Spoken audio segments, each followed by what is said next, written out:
Selamat pagi dan salam sejahtera untuk kita semuanya. Yang saya banggakan adalah siswa-siswi kelas 10 SMA Negeri 1 Teluk Batang. Saya ucapkan selamat Anda telah diterima di SMA 1 Teluk Batang. Adapun untuk hari-hari ke depan, dimohon kepada kalian semua selalu mengikuti tertib sekolah dan juga selalu melaksanakan tugas apapun yang dijadikan tugas kepada kalian semua. Sekali lagi saya ucapkan selamat datang di peserta SMA 1 Teluk Batang, di mana pada saat ini saya akan mencoba memberikan materi tentang seputar kurikulum. Biodata saya, nama Elisabeth SPD, alamat Komplek SMA, pekerjaan guru PNS, pendidikan S1, jabatan Wakil Kepala Sekolah urusan kurikulum, mengajar fisika. Moto saya, bekerja keras adalah investasi terbaik dalam mencapai kesuksesan.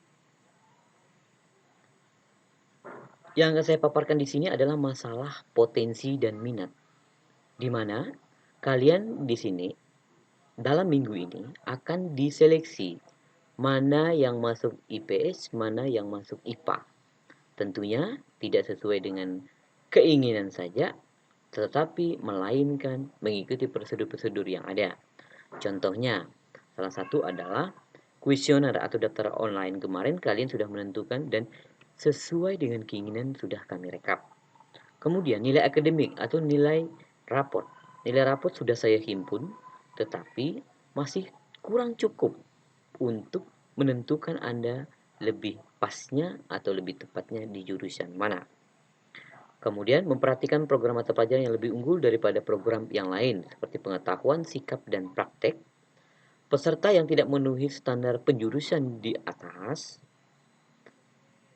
itu akan diberi kesempatan untuk mengikuti pembelajaran di bidang IPS atau juga di bidang IPA. Seperti yang tertera di sini. Kemudian selain itu juga tentunya dirapatkan oleh Dewan Guru untuk menentukan Anda IPA atau IPS.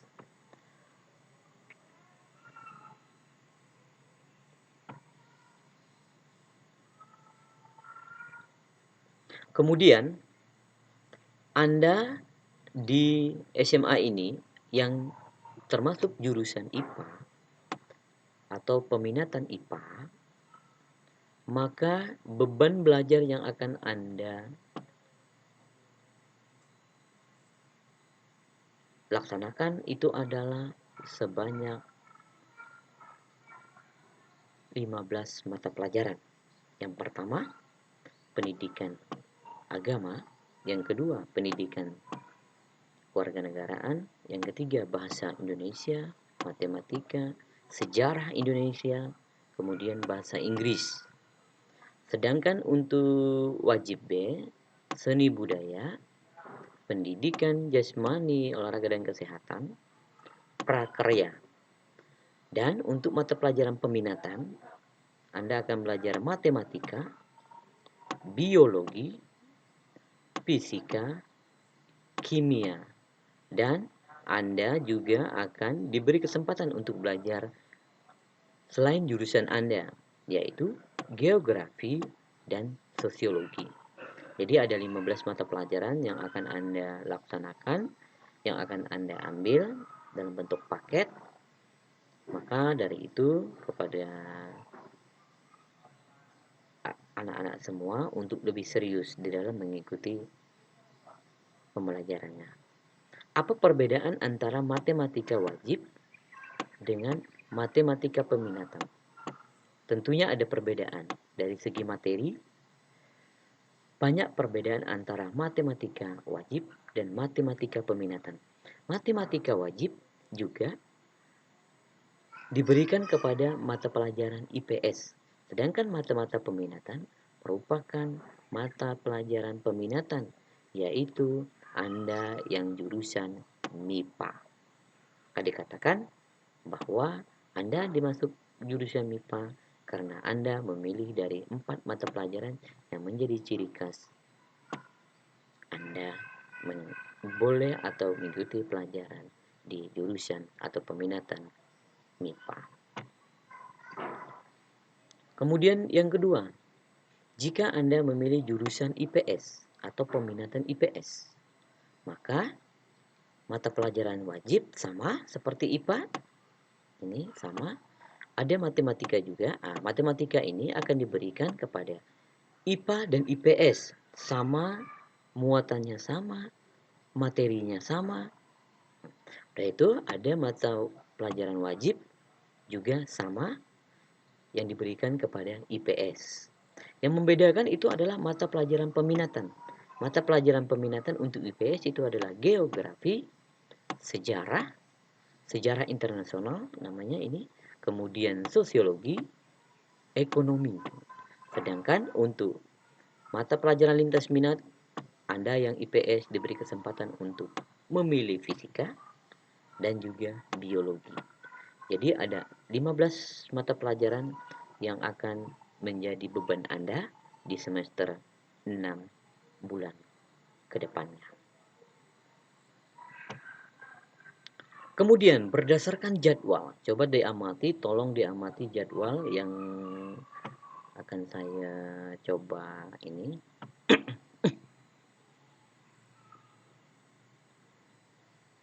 Coba dilihat, jadwal ini adalah jadwal untuk daring. Coba ini diamati. Jadwal untuk daring. Jadi jadwal ini adalah jadwal semester ganjil pola daring tahun pelajaran 2020-2021. Bagaimanakah kalian bisa melihat jadwal ini? Yang pertama kalian amati itu adalah masa berlakunya. Mulai kapan? Mulai Senin 20 Juli 2020. Yang pertama yang perlu kalian amati adalah kelas. Kamu berada di kelas mana? Jika kamu berada di kelas 10 10A1, artinya A itu adalah kelas MIPA. Ingat, S itu adalah kelas IPS. Ingat ini. Jadi SIM kodenya A1 itu artinya MIPA 1, A2 MIPA 2, A3 MIPA 3, S1 IPS 1, IPS 2, IPS 3 dan seterusnya. Dan juga jenjang. Perhatikan kolom yang ini. Ada kelas 10, ada kelas 11, ada kelas 12. Maka Anda silakan mengamati jadwalnya berdasarkan dari jenjang Anda di posisi Anda di mana. Untuk yang kelas 10 lihat lagi. IPA 1, IPA 2, IPA 3 atau IPS 1, IPS 2, IPS 3. Kemudian bagaimana cara melihat jadwalnya? Yang pertama, kalian adalah melihat dari simbol dari huruf. Huruf merupakan kode dari mata pelajaran. Lihat ini. Ada kolom dari kode mata pelajaran. Kode mata pelajaran. Kemudian di belakang huruf itu adalah, coba lihat ini. Di belakang huruf itu adalah angka, ada angka yang menandakan bahwa kode guru. Maka Anda akan dapat bahwa pada hari Senin, pada jam pertama, kemudian waktunya dari jam 7 sampai jam 8, itu adalah misalnya IPA 1 itu adalah K20. Coba kita lihat K20 siapa? K dulu. Oh, fisika 20. Kita lihat 20. 20 di sini artinya 20 itu Pak Elisius Busi. Maka yang mengajar pada Anda pada saat jam 7 sampai jam 8 secara daring itu adalah Pak Eli, mata pelajaran fisika. Begitu juga dengan yang selanjutnya di sini. Maka dari itu, mohon diamati jadwal ini dengan baik-baik sehingga Anda tidak salah di dalam pembelajaran.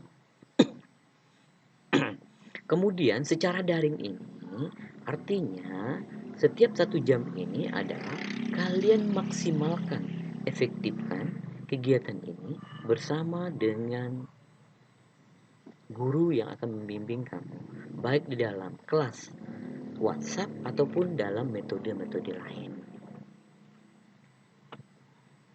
Kemudian selanjutnya, Anda dikatakan naik kelas. Bagaimana Anda naik kelas?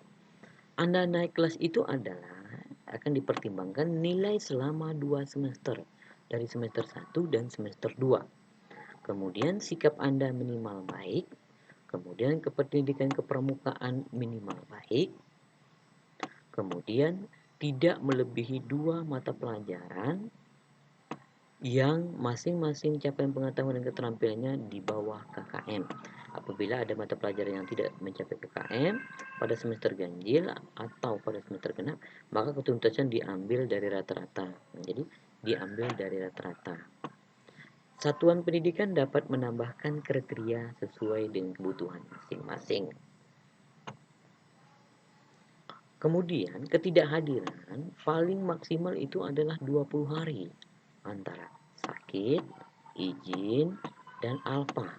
20 hari dalam 1 semester. Tidak boleh lebih dari 20 hari. Kemudian untuk pelanggaran poinnya tidak boleh lebih dari 30 poin.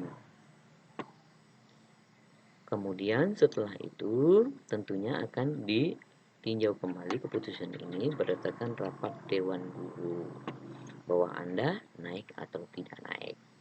Kemudian Anda tidak naik otomatis jika Anda yang pertama terlibat narkoba, perkelahian tawuran, dan tindakan melawan tenaga pendidik atau tenaga pendidikan secara fisik ataupun non-fisik.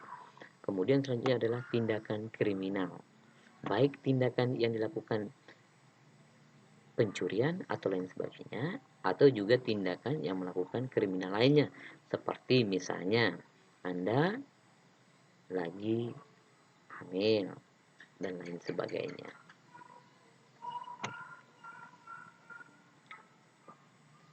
Kemudian yang tidak dinaikkan, yang dikatakan tidak naik itu adalah misalnya untuk mata pelajaran peminatan, ya, mata pelajaran peminatan IPA misalnya. Untuk mata pelajaran peminatan IPA tidak boleh nilai yang tidak tuntas.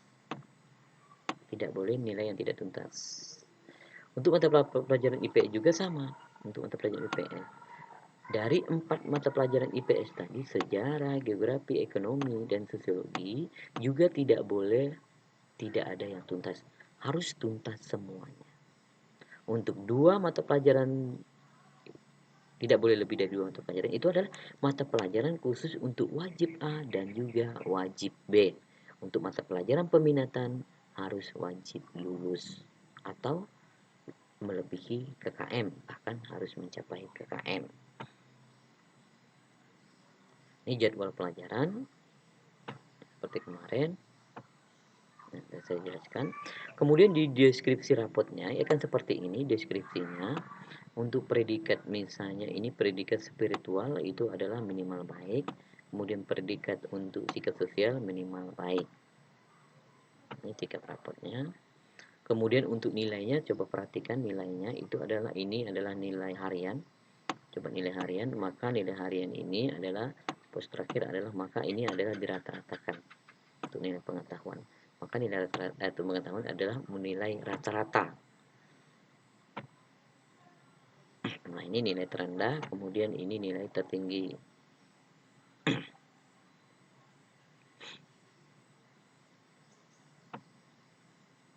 Maka ditimbangnya itu, kemudian dikatakan tidak. Itu nilai rapot adalah seperti ini, nilai rata-rata berapa kali ulangan harian.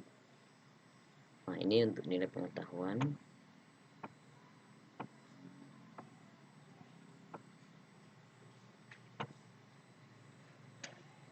Nah, ini untuk nilai keterampilannya. Kalau nilai keterampilan ini adalah coba lihat dari kolom praktek. Kalau misalnya sama kolomnya praktek, hanya kolom praktek, misalnya 2 ini nilainya sama, maka untuk nilai prakteknya akan diambil nilai yang paling bagus. Jika misalnya satu misalnya didapat dari nilai produk, satu didapat dari nilai proyek, maka yang diambil adalah rata-rata. Nah, kemudian nilai akhirnya adalah nilai semua itu dirata-ratakan, akan ada dapatlah nilai raport atau nilai terakhirnya.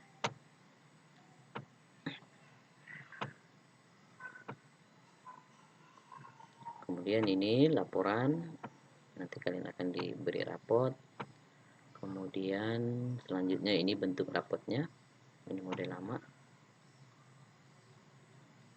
Raport model lama. Nah ini model baru. Nah, kemudian untuk nilai, lihat di sini bahwa nilai di sini standar adalah 75. Kemudian nilai standar di bawah 75, kemudian nilai standarnya adalah 75. Kemudian 75 sampai 83 itu adalah kategori cukup. 83 sampai 91 adalah kategori baik, dan 91 sampai 100 adalah kategori amat baik. Ini untuk predikatnya untuk setiap mata pelajaran. Jadi di sini KKM-nya sudah 75. Bukan beda-beda lagi setiap mata pelajaran, tapi KKM untuk mata pelajarannya sama, yaitu 75. Hanya itu aja yang bisa saya sampaikan, kurang lebihnya saya mohon maaf. Semudah-mudahan kalian bisa mengerti. Adapun bahan-bahan yang belum kalian mengerti, silakan saja nanti WA kepada saya. Ada sesi tanya jawabnya, silakan kalian untuk bertanya kepada saya apa-apa aja yang menjadi kriteria, akan saya jawab jika bisa saya jawab, dan jika tidak bisa saya jawab akan menjadi PR bagi saya. Dan saya ucapkan terima kasih Anda telah menontonnya, Anda telah mempelajarinya. Mudah-mudahan bahan ini bisa membantu Anda di dalam 3 hari ke depannya, dan juga membantu Anda untuk menentukan bagaimana Anda harus bijak melaksanakan tugas.